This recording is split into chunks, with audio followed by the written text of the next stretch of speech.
નમસ્કાર વિદ્યાર્થી મિત્રો, ગેલેક્સી સ્કૂલ દ્વારા આયોજિત ઓનલાઈન લેક્ચરમાં તમારું સ્વાગત છે. હવે ધોરણ 10માં ચેપ્ટર નંબર 7 યામ ભૂમિતિ, એમાં છેલ્લે આપણે ઉદાહરણ નંબર 7 સુધી જોઈ ગયેલા હતા. હવે એના પછી ઉદાહરણ નંબર 8 આવશે. ત્રિભાગ બિંદુના યામ શોધવા માટેનો એક્ઝામ્પલ છે અને મોસ્ટ ઇમ્પોર્ટન્ટ એક્ઝામ્પલ. બોર્ડની અંદર ઘણી વખત એક્ઝામ્પલ પૂછાઈ ગયું. તો સ્ટાર્ટ કરીએ આપણે ઉદાહરણ નંબર 8 અને એના જેવો જ એક એક્ઝામ્પલ સ્વાધ્યાયની અંદર એક્ઝામ્પલ નંબર 2 આપેલો છે. તો એ વિદ્યાર્થીઓને હોમવર્કમાં રહેશે. આના પછીનું જે સ્વાધ્યાય છે એમાં એક્ઝામ્પલ નંબર 2 આપેલો છે, બીજો એક્ઝામ્પલ. અત્યારે આપણે જે ઉદાહરણ નંબર 8 લેવું છે એના જેવો સેમ છે, તો એ તમારે હોમવર્કમાં રહેશે.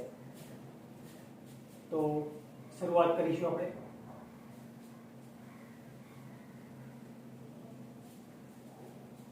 ઉદાહરણ નંબર 8 છે.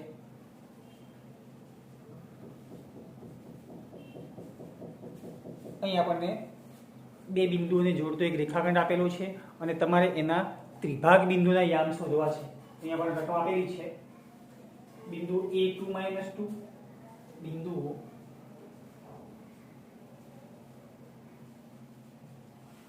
A2 - 2 અને B -7 ને જોડતા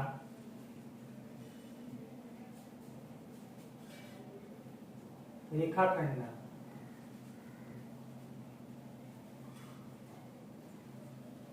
ત્રિભાગ બિંદુઓના યામ શોધો.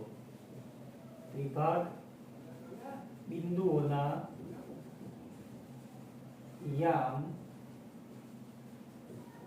શોધો. હવે તમે જો અહીંયા આ બંને બિંદુને જોડતો એક રેખાખંડ આપેલો છે. તો સમજી લો કે કોઈ પણ એક રેખાખંડ હોય, રેખાખંડ AB છે, અને તમારે જો એના ત્રિભાગ બિંદુઓ લેવા હોય, ત્રિભાગ બિંદુ એટલે રેખાખંડ AB ના 3 સરખા ભાગ કરે એવા બિંદુઓ, તો એવા તમારે વચ્ચે કેટલા બિંદુની જરૂર પડશે? 2 બિંદુની જરૂર પડશે. P અને Q આપણે ધારીશું. જો P અને Q બિંદુ વચ્ચે રેખાખંડ AB માં ધારવામાં આવે તો આ બંને બિંદુઓ રેખાખંડ AB ના 3 સરખા ભાગ કરે છે એવું આપણે સમજીશું. ધારો કે P અને Q એ રેખાખંડ AB ના ત્રિભાગ બિંદુઓ છે, બરાબર છે. તો અહીંયા આપણે ધારવું પડશે P અને Q ત્રિભાગ બિંદુઓ, અને એના આપણે યામ શોધીશું. P ના યામ કેટલા છે અને Q ના યામ કેટલા છે. સૌથી પહેલા અહીંયા આપણે આકૃતિ દોરીશું. ધારો કે રેખાખંડ AB આપેલો છે આપણને. આન્સર ચાલુ કરીએ આપણે અહીંયા.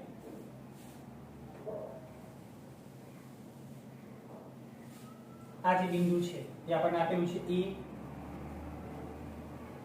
- 2 અને B બિંદુ છે -7 4. બીજું કે આના પર આપણે બિંદુ પણ ધારી દઈએ. ધારો કે P અને Q બિંદુ એવા છે જે રેખાખંડ AB ના ત્રિભાગ બિંદુઓ છે. રેખાખંડ AB ના 3 સરખા ભાગ કરે છે એવા બિંદુઓ છે P અને Q. તો શરૂઆત કરીએ. અહીંયા આપણે P ના યામ ધારો કે xy લઈએ, Q ના યામ ધારો કે x' y' લઈ લઈએ. તો પહેલું છે અહીંયા ધારો કે જે તમને બિંદુ આપેલા છે, ધારો કે A2 - 2 અને B -7 4 ને જોડતો રેખાખંડ AB આપેલ છે. તમે જો અહીંયા આપણને એક રેખાખંડ AB આપેલો છે, A અને B બિંદુને જોડતો. બીજું એ પણ આપણે ધારવું છે કે ધારો કે બિંદુઓ PXY અને QX'y' એ રેખાખંડ AB ના ત્રિભાગ બિંદુઓ છે. એ પણ આપણે ધારીશું. અહીંયા ધારો કે બિંદુઓ P of XY અને Q of x dash y dash એ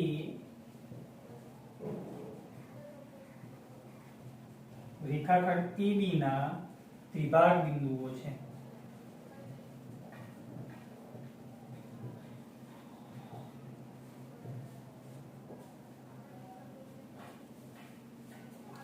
હવે સૌથી પહેલા અહીં આપણે બિંદુ P ના યામ શોધીશું. તમે જો અહીંયા બિંદુ P. હવે તમે જુઓ, હવે સમજી લો એવું કે ભાઈ આ જે Q બિંદુ છે ને આપેલું જ નથી. Q બિંદુ નથી આપેલું. તો તમે જો અહીંયા રેખાખંડ AB પર ખાલી બિંદુ P જ આવેલું છે અને આ જે બિંદુ P છે એ રેખાખંડ AB નું વિભાજન કરે છે અહીંયા. અને તમે જુઓ કેટલા ગુણોત્તરમાં વિભાજન કરશે? આટલો એક ભાગ છે અને એવા આ બાજુના બે ભાગ છે. પેલો એક ભાગ ને એવા કેટલા ટુકડા ભેગા થાય? બે ટુકડા ભેગા થાય એટલે પાછો PB બની જાય છે. AP એક ભાગ છે, PB એના કરતા બે ભાગ જેટલો છે. એની આપણે અલગથી આકૃતિ દોરીએ.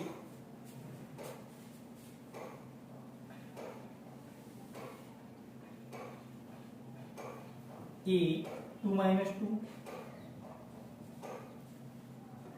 B minus 7 4 અને એના પર અહીંયા P બિંદુ આવેલું છે એવું આપણે સમજી લઈએ. P બિંદુના જેના યામ આપણે કેટલા ધારેલા છે? XY ધારેલા છે. તમે જુઓ અહીંયા આ એક ભાગ છે અને આવા બે ટુકડા ભેગા કરીએ એટલે PB બની જાય. તો આ બે ભાગ છે એટલે ગુણોત્તર કેટલો થઈ ગયો? 1:2 નો ગુણોત્તર થઈ ગયો. અહીંયા આપણે લખી શકીએ કે અહીં બિંદુ PXY એ રેખાખંડ AB નું એ તરફથી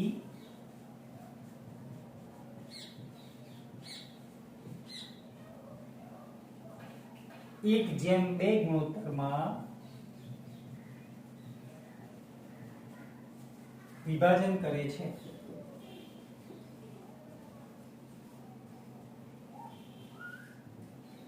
તેથી વિભાજન બિંદુ P ના આપણે યામ શોધવા છે તો આપણું જે સૂત્ર છે વિભાજન સૂત્ર એનો અહીં આપણે ઉપયોગ કરીશું. તો વિભાજન બિંદુ P ના યામ PXY સૂત્ર મૂકીશું m1x2 m2x1 m1 m2 અને y યામ લેવો હોય તો m1y2 m2y1 m1 m2. આ જે છે એ વિભાજન સૂત્ર છે. એની અંદર આપણે કિંમતો મૂકવી છે. m1 બરાબર કેટલા છે? તમારી પાસે 1 છે અને m2 બરાબર અહીંયા 2 છે. ગુણોત્તર અહીંયા આપણને આપી દીધો છે. આપણે અહીંયા સ્વીકાર્યું છે કે 1:2 નો ગુણોત્તર છે. તો આ m1 ની કિંમત છે, આ m2 ની છે, આ x1 y1 છે અને આ જે બંને કિંમતો છે એ આપણે x2 અને y2 છે. બધી કિંમતો આપણે આની અંદર મૂકવી છે તો મૂકીએ. ઇઝ ઇક્વલ ટુ ચલો m1 બરાબર 1 છે. તમે જોઈએ આપણે ક્રોસ ગુણાકાર કરીશું. ક્રોસમાં 1 નો ગુણાકાર આ બાજુ થાય, 2 નો ગુણાકાર અહીંયા થાય અને છેદની અંદર 1 + 2. તો 1 * -7 1 * -7 plus 2 * 2 upon 1 plus 2. y આમ લેવો છે તો 1 * 4 plus 2 * -2 upon 1 plus 2. અહીંયા આપણે સાદું રૂપ આપીએ. નાનો કૌંસ કરી દઈશું. ચલો 1 * -7 એટલે -7 plus 2 * 2 એટલે અહીંયા 4 upon 1 plus 2 એટલે 3 થઈ ગયા. અહીંયા લઈએ 4 * 1 એટલે 4 પ્લસ તમે જોઈએ પ્લસ ઇન્ટુ માઈનસ એટલે વચ્ચે આપણે માઈનસ લખી દઈએ અને 2 * 2 4 થઈ ગયા અને નીચે 1 + 2 એટલે 3 છે. સાદું રૂપ અહીંયા આગળ આપણે અહીંયા આપીએ. therefore pxy is equal to p of xy is equal to તમે જુઓ -7 + 4 એટલે -3 upon 3 અહીંયા -4 + 4 -4 ટુમાં 4 - 4 એટલે 0 થઈ ગયું તો 0 upon 3 અહીંયા છેદું છે 3 * 3. therefore p of xy is equal to અહીંયા -1 કિંમત છે 0 upon 3 એટલે 0 થઈ ગયા. આ જે બિંદુ છે P X Y એના અહીં આપણને યામ મળી ગયા. તો એક જે બિંદુ P છે એના અહીં આપણે યામ મેળવ્યા છે. એ જ પ્રકારે અહીં આપણે Q ના યામ મેળવવા છે. તો તમે આની જેમ આપણે બીજી આકૃતિ દોરીશું. સમજી લો કે તમને P બિંદુ નથી આપેલું, ફક્ત Q બિંદુ જ આપેલું છે. તો તમે જો અહીંયા Q બિંદુ વિભાજન કરે છે અને આ જે Q બિંદુ છે એ રેખાખંડ AB નું કેટલા ગુણોત્તરમાં? તો આ બે ભાગ છે અને આટલો એક ભાગ છે. તો 2:1 ગુણોત્તરમાં વિભાજન કરે છે એવું આપણે એ લખીશું. અલગથી હવે આપણે દર્શાવીએ અહીંયા એક આકૃતિ દોરીએ. A B A ના યામ 2 - 2, B ના યામ છે -7 4 અને Q બિંદુ અહીંયા આવેલું છે. P બિંદુ આપ્યું નથી એવું આપણે સમજી લઈશું. Q ના યામ તમે કેટલા ધારેલા છે? x' અને y'. આ ગુણોત્તર 2 જેટલો છે. આ બે ભાગ છે અને આ એક ભાગ છે. તો 2:1 ગુણોત્તર છે. અહીંયા આપણે લખીશું કે અહીં બિંદુ Q,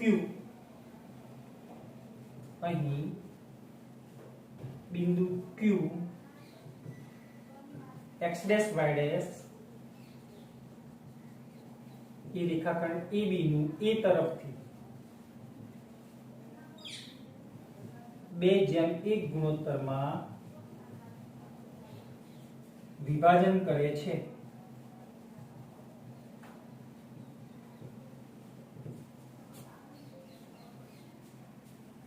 ચેક કરો તમે. બિંદુ Q વિભાજન બિંદુ છે. 2:1 એટલે કે m1 અને m2 ની કિંમત આપી દીધી છે. આ કિંમત x1 y1 છે અને આ જે કિંમત છે તમારા x2 y2 છે. તો બધી 6 કિંમતો આપણી પાસે છે અહીંયા. તો આ જે Q x' y' વિભાજન બિંદુ છે એને અહીં આપણે યામ શોધી શકીએ છીએ. તો શોધીએ અહીંયા. તેથી વિભાજન બિંદુ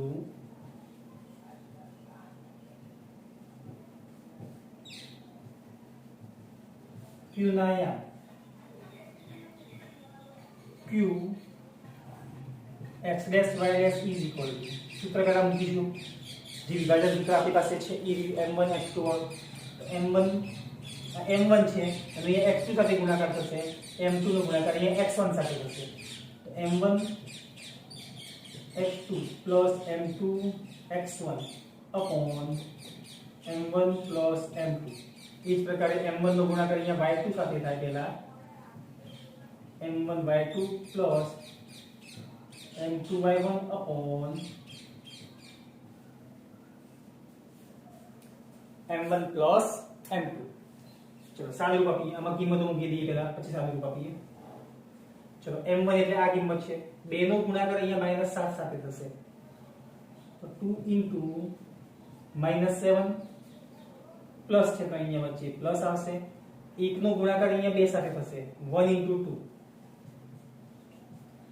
upon 1 + 2 થઈ ગયું. એ જ પ્રકારે 2 નો ગુણાકાર અહીંયા 4 સાથે થશે. 2 * 4 પ્લસ 1 * -2 upon 2 + 1.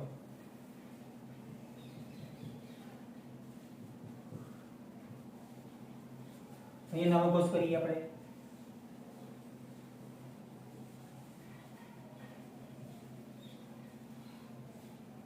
ચલો 2 * -7 2 અને -7 નો ગુણાકાર 7 * 14 તો અહીંયા થઈ જશે અને પ્લસ ઇન્ટુ માઈનસ એટલે માઈનસ પ્લસ 2 * 2 upon 2 + 1 એટલે 3 થઈ ગયા. અહીંયા 4 * 8 પ્લસ ઇન્ટુ માઈનસ એટલે માઈનસ 2 * 2 upon 2 + 1 છે એટલે કેટલા થઈ ગયા? 3 થઈ ગયા. સાદું વાપરો. -14 ને +2 એટલે -12 upon 3 છે. 8 માંથી 2 ગયા 6 upon 3 છે. અહીં છેદું છે 3 × 12 અહીંયા 3 × 2 6 એટલે તમારે યામ કેટલા આવશે? -4 અને 2. આ જે છે એ Q x' y' ના યામ છે. તમે જો અહીંયા P ના યામ પણ અહીંયા આપણે શોધ્યા અને Q ના યામ પણ શોધ્યા. તો અને P અને Q તમે શું ધારેલું હતું? રેખાખંડ AB ના ત્રિભાગ બિંદુ ધારેલા હતા. તો અહીં આપણને મળી ગયા છે, તો નીચે આપણે લખી દઈશું આમ p ડાયરેક્ટ લખીએ આમ -10 એક યાદ કરી કેટલા શોધેલા છે -10 અને બીજા યાદ તમારા કેટલા છે -42 અને -42 a 2 -2 અને b -7 ને જોડતા રેખાખંડના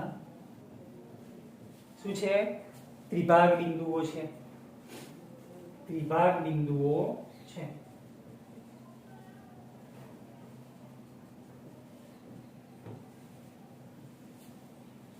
અહીં આપણો એક્ઝામ્પલ પતી ગયો. દાખલો વેરી મોસ્ટ આઈએમપી છે, બોર્ડની અંદર ઘણી વખત પૂછાઈ ગયો છે. દરેક વિદ્યાર્થીઓને 3 વખત લખશે. આજનું તમારું હોમવર્ક જોઈ લો. આ જે એક્ઝામ્પલ છે ઉદાહરણ નંબર 8.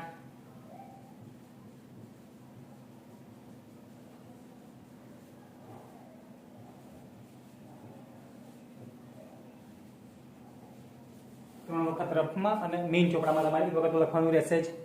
પછી સ્વાધ્યાય 7.2 આના પછીનું જે આવે છે એ સ્વાધ્યાય 7.2 માં દાખલા નંબર 2 એક્ઝામ્પલ નંબર 2 એ પણ તમારે 3 વખત. આ તમારું હોમવર્ક છે. એ સિવાય બીજું હોમવર્ક તમારું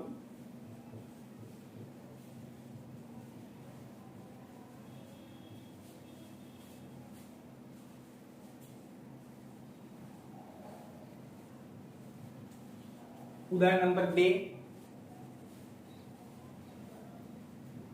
ઉદાહરણ નંબર 4, 5, 6, 7 અને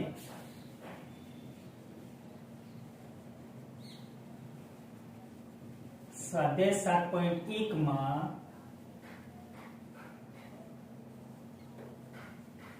એક્ઝામ્પલ નંબર 1 અને એક્ઝામ્પલ નંબર 2. આ જે છે આ હોમવર્ક તમારે રફની અંદર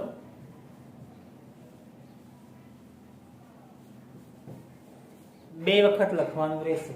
આ જે પાછળવાળું જે હોમવર્ક છે 2 વખત અને આ જે આપણે રેગ્યુલર 3 વખત આવે છે એ આ બધું આપણે ચાલી ગયું છે, પણ ફરીથી અહીંયા આપણે રિવિઝનમાં આપીએ છીએ.